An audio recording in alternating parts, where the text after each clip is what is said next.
Hey there, Vanagon addicts. It's Ken Wolford here at Van again. I'm going to title this Resurrection Diaries Part 1. So, I had a guy call me, a customer, last week, and he told me a story that his son and himself had bought a 91 Carat Vanagon a few years ago, and they intended to restore it and start using it, enjoying it.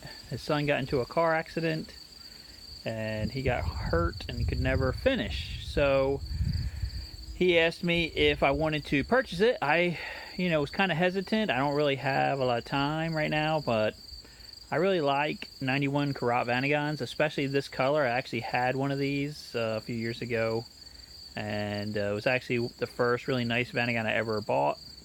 We used it until, sadly, it had an engine fire and burned up. So when I heard about this one, I actually didn't have an engine fire, I had an under dash fire. But anyway, that's a weird story.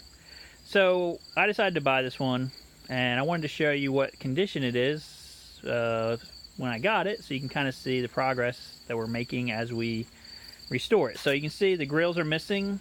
I think what was happening was they were trying to drill some holes here because the blower fan was frozen, trying to unstick it and stuff.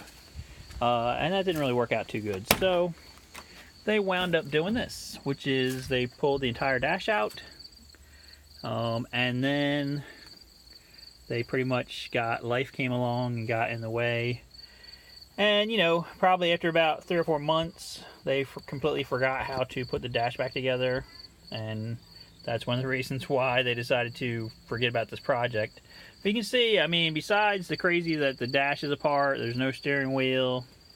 It's a really nice van. It's got power windows, it's got power door locks, it's got cruise control.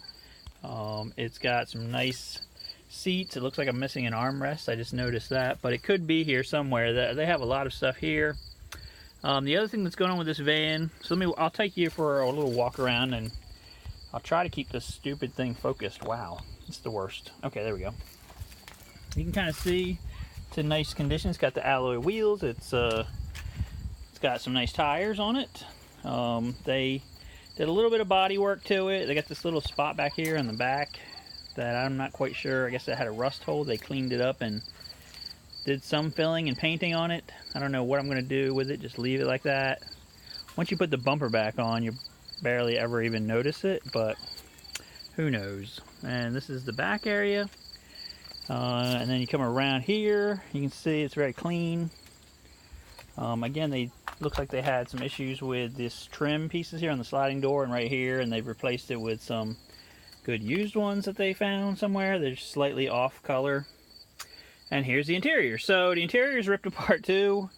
In the back, the overhead AC is down for whatever reason. And there's even some stuff happening back here. This was actually a handicap van, so some of the interior panels and stuff got cut. That one did anyway, to allow for the lift, which is now not here anymore. So, and you can also see this kind of weird situation here with the driver's seat where it has some kind of electrically operated seat adjustment and rotation and things going on there.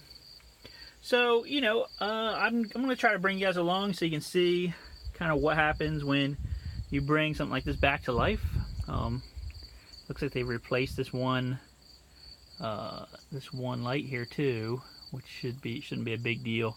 And the thing hasn't been run in 4 years, so we're going to bring it back to life and try to get it back on the road and get it so people can enjoy it again. So that's it for now, guys. This is phase 1 of this Vanagon Resurrection. Stay tuned for more.